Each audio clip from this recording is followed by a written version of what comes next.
¿Cómo funcionan las coordenadas con una estación total? La posición de un punto se determina mediante un par de coordenadas.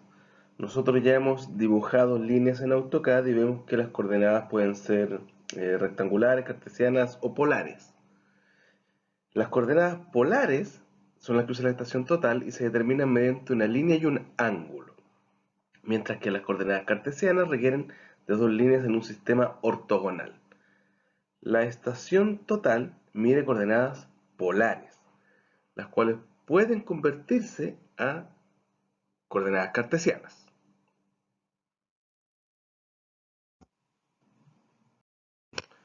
En este caso nosotros acá tenemos un esquema donde tenemos una dirección de referencia que sería esta, un ángulo alfa asociado a un punto P y que tenemos una distancia D. Y acá nosotros tenemos el mismo punto P representado en coordenadas cartesianas.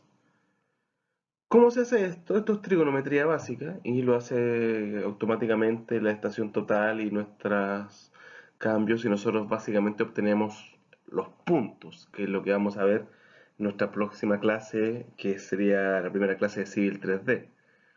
¿Cómo se hace trigonometría básica? Tenemos datos conocidos que serían D y alfa y los datos necesarios X e Y.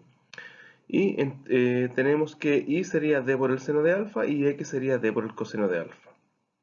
Y al revés tenemos las fórmulas que están acá, que como digo es trigonometría básica.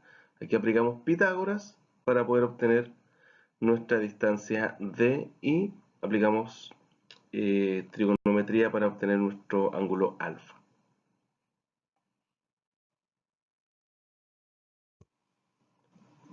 Acá tenemos un esquema de cómo funciona la medición de coordenadas con una estación total.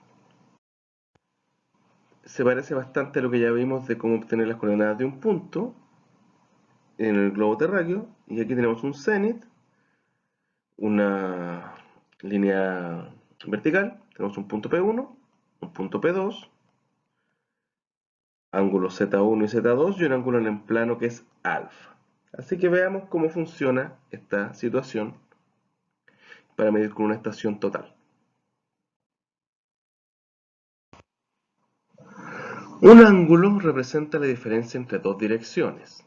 El ángulo horizontal alfa, que es el que vemos en el esquema, existe entre las direcciones hacia el punto P1 y P2 y es independiente de la diferencia de altura que haya entre ambos puntos, siempre y cuando el anteojo se mueva sobre un plano estrictamente vertical, sea cual sea su orientación horizontal. Y esta condición se cumple únicamente bajo ciertas condiciones, que es una buena instalación del equipo, un equipo calibrado y un equipo con mantención.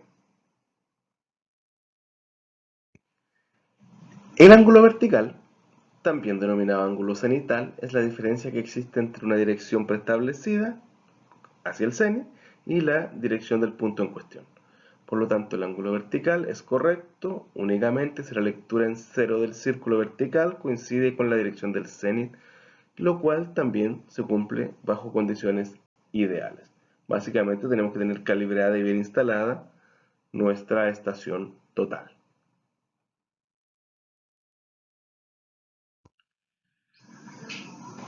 Para finalizar esta parte, las desviaciones que se presenten en la medición de ángulos se deben a errores en los ejes del instrumento y por una nivelación incorrecta del mismo. Básicamente es como una mala instalación o que el equipo no esté bien calibrado.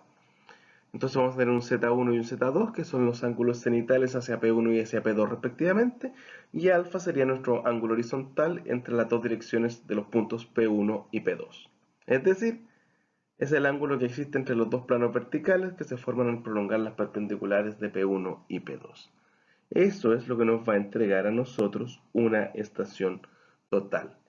Y así se mide. En las próximas diapositivas, páginas, módulos, vamos a ver cómo se instalan estos equipos y cómo trabajan. Y algunos ejemplos que los vamos a hacer básicamente por video, pero les va a dar una idea de cómo funcionan estas cosas y después vamos a verlo ya aplicado en Civil 3D, que es parte del curso, que es con lo que ustedes van a trabajar y si se desempeñan en el ámbito de la ingeniería en diseño, vialidad, movimiento de tierras o planificación de obras, lo más probable es que se desempeñen en toda su carrera con AutoCAD y Civil 3D.